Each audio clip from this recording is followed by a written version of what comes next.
Infinite banking is using a compound interest account, tax-free growth, that you could put your money into, and you can use that account as collateral, or you can borrow from that account to invest and grow your wealth. Okay, so when I say a compound interest account that's tax-free, life insurance, yes, but what kind of life insurance? Whole life. Whole life, right.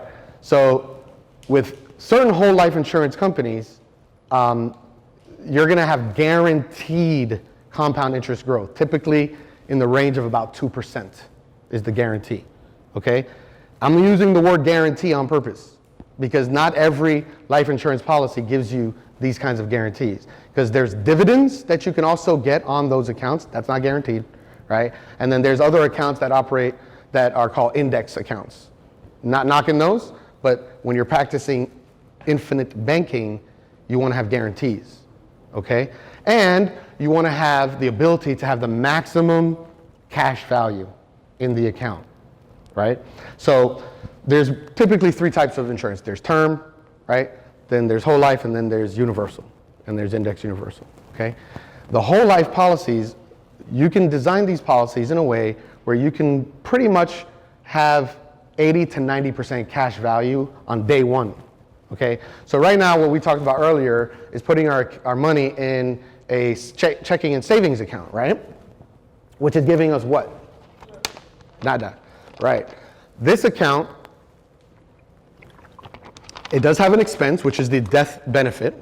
So that's a reward. That's a win, right? Death benefit is legacy, right? Generational wealth. Tax-free generational wealth, okay? Meaning when the beneficiary gets that money dispersed, it gets dispersed tax-free, right? What else is in a whole life insurance policy? It's free from litigation. Your money is protected, right? No one can come and sue your life insurance policy, right? The money inside the policy is tax-free growth. The compound interest and any index growth is tax-free growth, okay? This is the only place in the entire IRS code that you can put your money and grow it tax-free, okay? Now, what else? You have the ability to borrow from the policy. So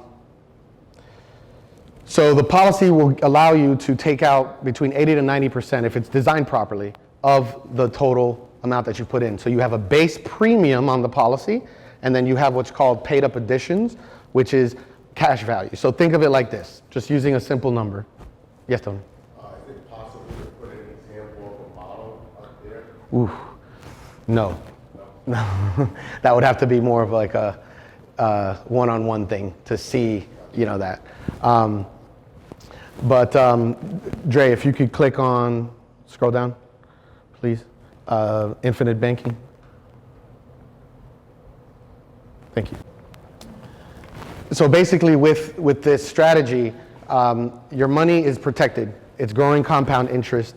You're able to borrow from the policy. Loans are given separate from the policy. So what that means is, let's just take $100,000 for an example, okay? You could potentially put in $100,000, have a base premium of, let's say, $10,000. This is just a hypothetical example, guys, okay? And have $80,000 to $90,000 cash value, meaning instead of putting $80,000, $90,000 in a bank account, it's inside this policy, growing compound interest plus dividends, right? You can then take a policy loan out, that your money does not leave the policy. It stays in the policy. So the insurance carrier issues the loan separate from the policy. Also, there are banks, lenders, that will issue you a line of credit in your business name, in your business at around 3% interest, using that cash value as collateral. That monthly payment on that line of credit in the business name is also a tax deduction to the business.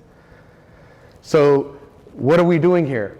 We're protecting our money, right? We're gaining growth tax-free inside the policy, and we're using our money as a leverage to get access to larger amounts of debt that we can then leverage in our businesses and in our investments. Life insurance is not an investment. It's a protection asset, okay? It's a savings account on steroids if you use it this way. If you use it this way. Now you can take this, what I'm sharing with you as far as infinite banking is concerned, and you can combine this with the velocity banking strategy. And together coupled, you're gonna have exponential growth because you're leveraging a line of credit and credit card rewards and cash back and all of these wonderful things we talked about, along with the growth and along with the features of these policies, right? So ultimately, one of the things you can also do, because see, with the policy loans, when you get a loan from a bank or a lender, the bank or lender not only dictates to you the interest rate, but they dictate to you the due date, right? And if it's personally guaranteed or business guaranteed, whatever, if you don't pay by that due date, you're gonna get a late fee and it's gonna impact your credit. With a policy loan, you dictate the terms. The insurance carrier dictates there is an interest rate, so there's a cost, but there's an arbitrage, which is the difference between the growth in the policy versus what you pay for the loan. And if you do this properly, you're always gonna win. If you do it properly, if it's designed properly and you're strategic in how you use it, okay? But at the end of the day, what's really happening is you can literally use that loan, pay debt off with that loan. This is just a strategy, it's not the only strategy. Move that debt over to the policy loan, and then you pay it back at your discretion. Meaning if I want to pay $1 or I don't want to make a payment at all, there's no penalty. It's not going to hurt my credit. I'm not going to get a late fee because it's my policy, right? Now, it's advised and I recommend that you pay back the policy loans, because if you do, then what you're doing is you're treating it like a line of credit and it's going to grow. It's just going to keep getting bigger and bigger. You're able to leverage it more and more and more. With the compound interest year after year after year, when you see an illustration of what that looks like when your money is growing compound interest after 5, 10, 15, 20 years, it will blow your mind. It's amazing what happens with compound interest, okay? Especially if you're leveraging it and then you're paying back the policy properly, right? But some people don't pay back the loan, ever. Guess what? The loan is collateralized by the death benefit. What you cannot do, you cannot let the policy term lapse. You can't I'm not gonna pay this premium and lapse the policy. If you do that, now you're in trouble. Now not only do you owe the loan, but you've lost whatever you've put into the policy. So as long as you maintain the base premium on the policy, and remember what I told you in that $100,000 example, the base cost there is not $100,000, it was 10.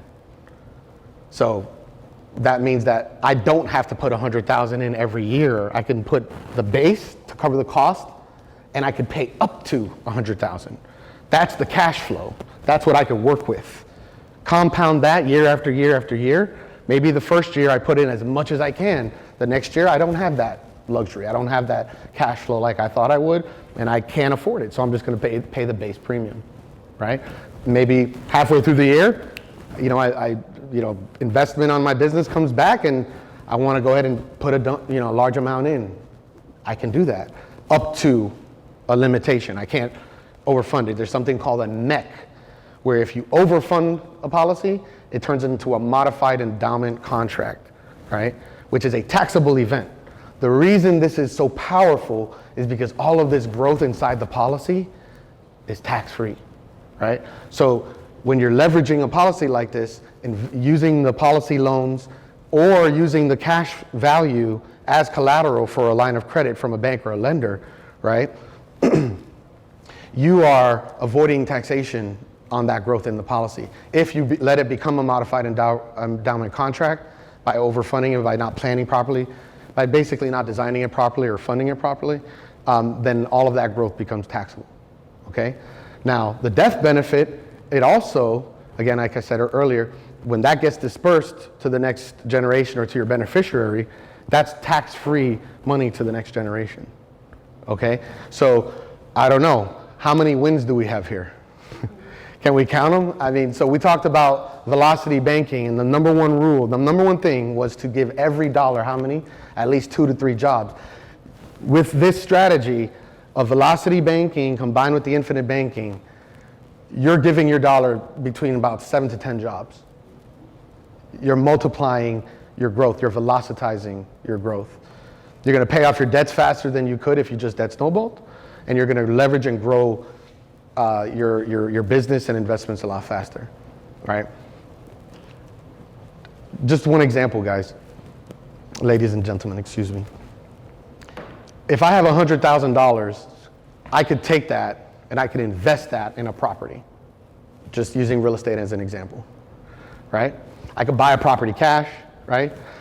Or I could use that $100,000 as collateral for $1 million loan. And instead of buying one property, I could buy 5 or 10 properties.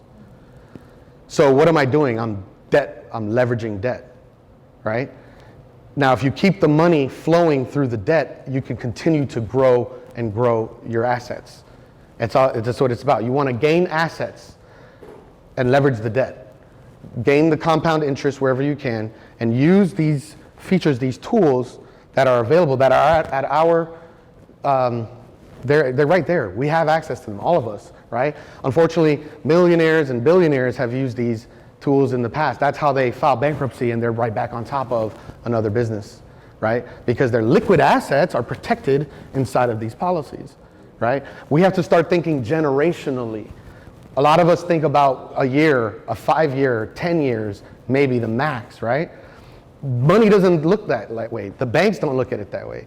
They look at generations. What does it look like after 100 years, 200 years, right?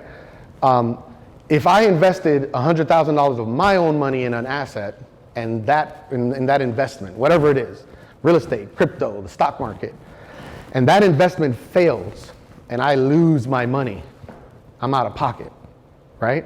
If I protect that liquid asset inside of a policy, like I'm telling you guys, I borrow it out of the policy, I invest it, and that investment wins, I won over here, and I guess what? I'm winning over here with the compound interest growth. If this investment fails, I didn't lose anything because my death benefit I'm going to recuperate that. You understand, guys? Does that make sense? Okay, so that's infinite banking, velocity banking, and then the way you protect your tangible assets is with a trust. You guys have heard of a trust fund, baby? It's a trust.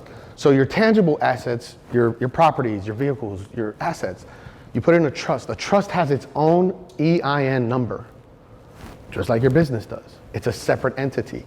You become the administrator of the trust. Your assets are now in the trust. If you own a property and you're going to pass it on to the next generation, and it's in your name, and now you're going to transfer the title to the next generation, you're going to have to pay taxes on that. If it's in a trust, there's no taxes because it does not change ownership. It stays in the trust. The trust owns the property. You're just transferring who's the administrator of the trust. So technically, you don't own anything. Nobody can sue you for your house because they can't. If they sue you personally, I don't own anything. My trust owns it. So you've seen certain people talking about how they don't pay any money on taxes. That's how they do it. Trust through life insurance, high cash value, whole life policies. Infinite banking, trust, velocity banking, what I like to call meta life banking.